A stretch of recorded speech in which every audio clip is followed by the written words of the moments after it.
বন্ধুরা, আপনারা অনেকেই বলেছিলেন যে ফ্লিপকার্ট বা অ্যামাজন থেকে বীজ কিনলে কেমন হয়। তো আমি আপনাদের অনেকেই ফোন করেছিলেন আমাকে, অনেকে আমাকে এসএমএসও করেছিলেন। তো আমি আপনাদের ঠিক জানাতে পারিনি যে অ্যামাজন বা ফ্লিপকার্টের বীজের কোয়ালিটি কেমন।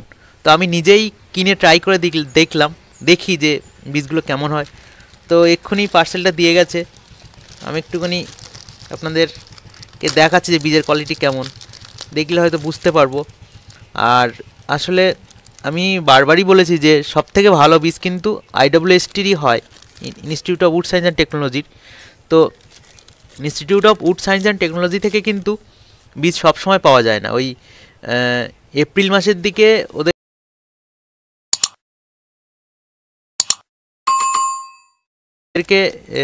মেল করলে ওদের মে মাসের দিক থেকে বীজ বিক্রি শুরু হয়, আর আরেকবার বিক্রি হয় সেপ্টেম্বরের দিকে। তো এই দুবার ওখান থেকে বীজ পাওয়া যায়। ওদের বীজের কোয়ালিটি অবশ্যই খুবই ভালো, তবে ওদের সবসময় অ্যাভেলেবেল নয় বলে আর অনেকটা বীজ একসঙ্গে পাওয়া যায় না। তো দেখা যাক দেখি অ্যামাজনের বীজ কেমন হয়। এখানে মোটামুটি এটা অ্যামাজন থেকে নেওয়া বীজের কোয়ান্টিটি এখানে রয়েছে 25 গ্রামের মতো বীজ। 25 গ্রাম বীজ আর কি, 25 গ্রামের মতো নয়, এই যে 25 গ্রাম লেখা আছে, 25 গ্রাম বীজ। এখানে 25 গ্রাম সিডস রয়েছে। এর দাম 199 টাকা নিয়েছে। তো দেখা যাক এর কোয়ালিটি কেমন। দেখুন, এটা হলো লেখা আছে এখানে Indian sandalwood, santalum album, white sandalwood. এটা কিন্তু সাদা চন্দনের বীজ।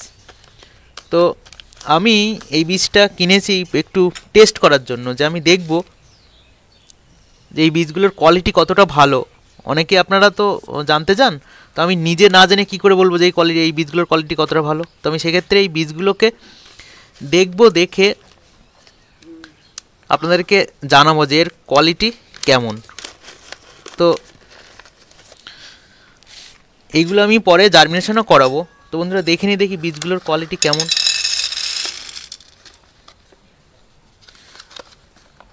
দেখুন, এই যে বীজগুলো মোটামুটি দেখে মনে হচ্ছে কোয়ালিটি একদম খারাপ নয়, কিন্তু জার্মিনেশন কতটা হবে তারপর ডিপেন্ড করবে যে বীজগুলোর কোয়ালিটি কতটা ভালো কি মন্দ। কিন্তু একটা জিনিস দেখলাম, এই বীজগুলো কিন্তু পরিষ্কার করা হয়নি। অর্থাৎ institute of wood science technology থেকে যে বীজগুলো আসে সেগুলো এরকম বীজ আসে, অর্থাৎ খুব পরিষ্কার পরিচ্ছন্ন। দেখুন, এর গায়ে কিন্তু কোনো খোসা নেই, আপনাদের দেখাচ্ছে এর গায়ে কিন্তু বীজের কোনো খোসা নেই। কিন্তু এখানে বীজগুলো দেখলে দেখতে পাবেন যে এই বীজগুলো কিন্তু পরিষ্কার করা, অর্থাৎ এই বীজগুলো খুব সুন্দর। কিন্তু এই বীজগুলোর গায়ে কিন্তু খোসা রয়ে গেছে, খোসা অবস্থায় শুকিয়ে গেছে। তো এই বীজগুলোর কোয়ালিটি বোঝা যাবে জলে ভিজানোর পরে। মোটামুটি এর কোয়ালিটি কিন্তু আমরা ভালোভাবে বুঝতে পারবো। আমি আপনাদের এই বীজগুলো থেকেই প্রসেস টু প্রসেস, প্রত্যেকটা প্রসেস, জার্মিনেশনের প্রত্যেকটা প্রসেস আমি আপনাদের দেখাবো। বীজগুলোর কোয়ালিটি কতটা ভালো তখন আমি বুঝতে পারবো। তো সেক্ষেত্রে আমি আপনাদের পরামর্শ দিতে পারবো। বীজগুলোর জার্মিনেশন ভালো হলে অবশ্যই বলবো যে অ্যামাজন থেকে আপনারা নিতে পারেন। এটা মহারাষ্ট্রের থেকে এসছে বীজটা, মহারাষ্ট্র থেকে এসছে। এখানে লেখা আছে, এখানে দেখুন পুরো ডিটেলস লেখা আছে, কোথার থেকে এসছে সব কিছু আপনারা দেখে নেবেন।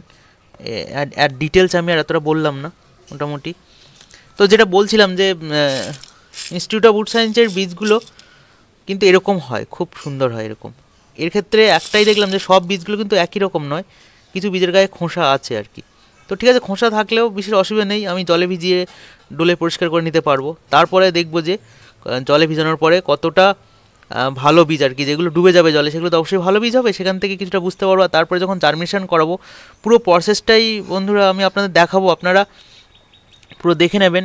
আজকে মোটামুটি বীজটা আমি আনপ্যাকেট করে দেখালাম যে প্যাকেটের মধ্যে কেমন বীজের কোয়ালিটি। তো এই বীজগুলো যদি ভালো হয় এখান থেকে আমরা চন্দনের জার্মিনেশন করাতে পারি, চন্দনের চারা তৈরি করতে পারি। আমি সবসময় পরামর্শ দেবো institute of wood science technology থেকে বীজ কালেক্ট করতে, কিন্তু institute wood science of technology সবসময় তো বীজ পাওয়া যায় না, বছরে দুবারই বীজ পাওয়া যায়। সেক্ষেত্রে যদি আপনাদের প্রথমে অল্প পরিমাণে বীজ নিয়ে আপনারা দেখতে চান যে জার্মিনেশন কতটা হচ্ছে, তো অ্যামাজন থেকে বা ফ্লিপকার্ট থেকে দেখতে পারেন। এই বীজগুলো কিন্তু আমার আপনাদের দেখালাম, এটা অ্যামাজন থেকে নিয়েছি, মোটামুটি 25 গ্রাম বীজ আছে। তো বন্ধুরা আপনারা এর পরের ভিডিওটা দেখে নেবেন, আমি এর পরের ভিডিও দেখিয়ে দেবো যে এই বীজগুলো জলে ভেজানোর পরে কতগুলো বীজ ডুবে যাচ্ছে আর কতগুলো বীজ ভেসে উঠছে। তো তার থেকে আমরা কিন্তু এর কোয়ালিটিটা বুঝতে পারবো। তো চন্দন চাষ রিলেটেড যাবতীয় ভিডিও আপনারা আমার ইউটিউব চ্যানেলে পেয়ে যাবেন, পারলে সাবস্ক্রাইব করে নেবেন বা অন্য ভিডিওগুলো দেখে নিতে পারেন। তো বন্ধুরা আজ এই পর্যন্ত। বন্ধুরা সবাই ভালো থাকবেন, সুস্থ থাকবেন। জয় কৃষক, জয় হিন্দ, ধন্যবাদ বন্ধু।